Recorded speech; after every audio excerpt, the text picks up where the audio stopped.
So Alpha 2 Phase 2 is coming on the 20th of December. With a complete wipe, everybody will be starting fresh again. If you're not already a tester, I want to give you some info to help you if you're on the fence about whether to join or not. For me, I want a fresh MMO to get addicted to. Just like I used to feel in WoW. Unfortunately, the WoW magic has faded for me. So I try all the new MMOs, level a tune, and ought to be immersed. Lots have been the free-to-play model, which is fine, but I would prefer to pay for a game so that all the players are equal and anything you accomplish is an actual achievement from within the game, not a load of flashy gear from the cash shop. So I'm currently trying Ashes of Creation. The second wave bundle, which is Phase 2, is $110. It includes Alpha 2 access on Friday, December 20th, 2024 this year, continuing to all the subsequent test phases like Beta 1, Beta 2. You also get a month subscription time and you get $15 of in-game currency called Embers. Or you can wait till the third wave bundle for $100. That will give you Alpha 2 access on Thursday, May the 1st, 2025, continuing to all the subsequent test phases as before. Beta 1, Beta 2, you get a subscription, $15 of Embers. So basically in Phase 1 of the testing, they had a small section of the world with 5 nodes, which are basically towns you work towards building up, and a guild can claim control of them. There's 3 races to choose from: Vec, Kayla, Imperium, and then the classes that you have to choose were Tank, Fighter, Mage, Cleric, Ranger, and a Bard. Also the chance to test out how the PvP system works in the game, using corruption as a deterrent.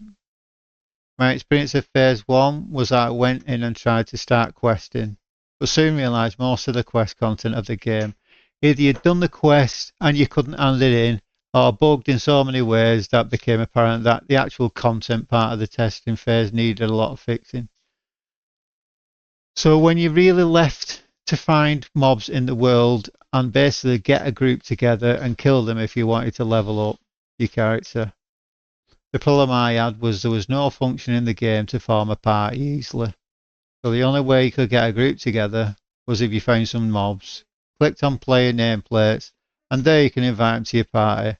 But there's no way of inviting them from chat or an in-game party finder. So you had to have them on your screen to actually invite them. I think for testing phase, that's currently only efficient way to level is to grind groups of enemies.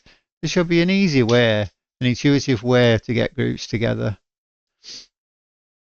For me, I noticed significantly less player interactions after the first couple of weekends. Some streamers and YouTubers apparently are having a blast, probably because they're interacting with their own communities. But for me, I can't sit there killing the same mobs over and over. It's not in me.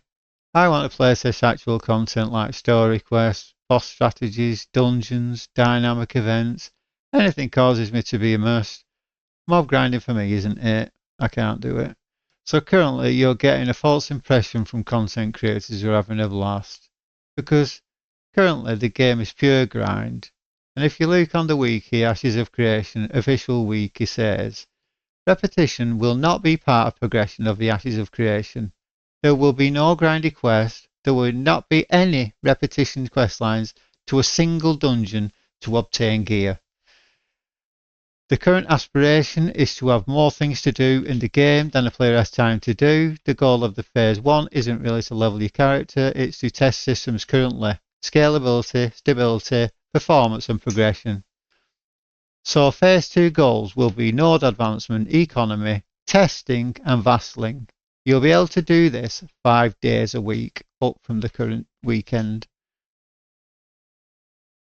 The current new features are Sandskull Desert will be expanded, the Tropics will be expanded node to level 4, which you can currently only get to level 3, 2 more races, Falloon and Denier, more weapons, more systems, siege vehicles, tempering, gems and sockets, gear ascension, repair kits, and an artisan skill tree will be implemented.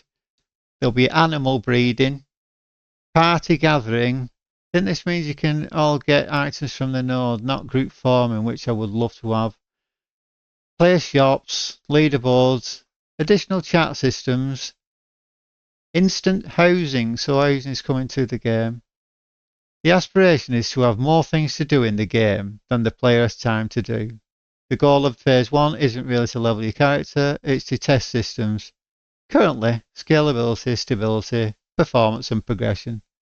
So the new content will be story arcs for Riverlands, hope they work, Sandskull Desert, treasure maps, dynamic events and story arcs, also dynamic world dungeons. There is phase 3 that has more, but I just wanted to give you some info if you maybe were on the fence about jumping in on the 20th. Hope this has been some help. That's all till next one. Bye bye.